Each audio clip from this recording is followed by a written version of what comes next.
নমস্কার বন্ধুরা, মালার রান্নাঘরে আপনাদের সবাইকে স্বাগত। আজকে আমি বানাচ্ছি সর্ষে কাতলা। আজকে আমি দেশি কাতলা মাছ রিং পিস করে কেটে নিয়েছি। তো চলুন রান্নাটা শুরু করা যাক। প্রথমে কড়াইতে সর্ষের তেল দিয়ে দিচ্ছি। এবার একটা শুকনো লঙ্কা আর জিরে ফোড়ন দিয়ে দিচ্ছি।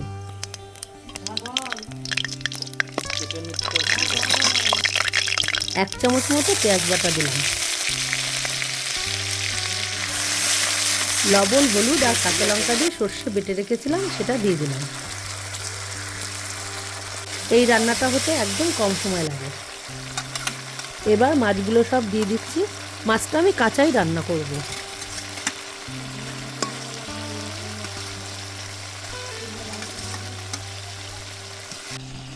এবার পরিমাণ মতো লবণ দিয়ে দিলাম।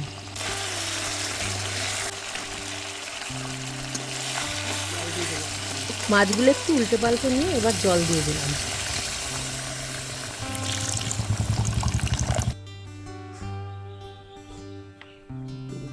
রঙের জন্য একটু লাল লঙ্কার গুঁড়ো আর হলুদ গুঁড়ো দিয়ে দিলাম।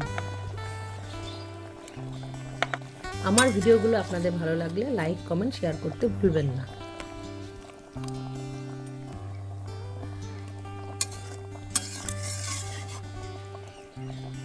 এবার একটু ঢাকা দিয়ে দিচ্ছি।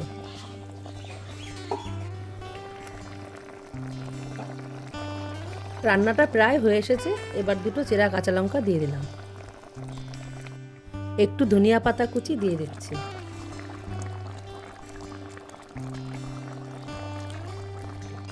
আমার সর্ষে কাতলা রান্না হয়ে গেছে। এবার একটু কাঁচা সর্ষের তেল ছড়িয়ে দিচ্ছি। রান্নাটা হয়ে গেছে। এবার একটা পাত্রে নামিয়ে নিচ্ছি। গরম গরম ভাতের সাথে এই সর্ষে কাতলাটা ট্রাই করে দেখবেন, অসাধারণ লাগবে। ভিডিওটা শেষ পর্যন্ত দেখার জন্য ধন্যবাদ। আজ তবে আসি, দেখা হচ্ছে পরের ভিডিওতে।